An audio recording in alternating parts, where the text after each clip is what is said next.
Hi friends, అందరికీ వినాయక చవితి శుభాకాంక్షలు. ఈరోజైతే మా వినాయకుడికి అన్ని రకాలు చేస్తాను. చూడండి మా వినాయకుడు ఎలా ఉన్నాడు. ఈరోజైతే ఇంట్లో పూజ చేసుకున్నాను.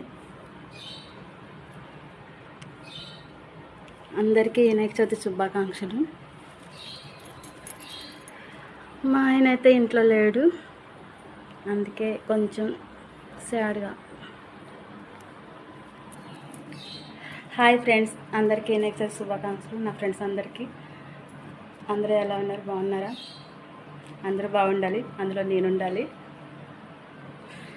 ఎలా ఉన్నాను పండగకి? నా సారీ, నేను బాగున్నానా ఫ్రెండ్స్? ఏం మాట్లాడాలో తెలియట్లేదు.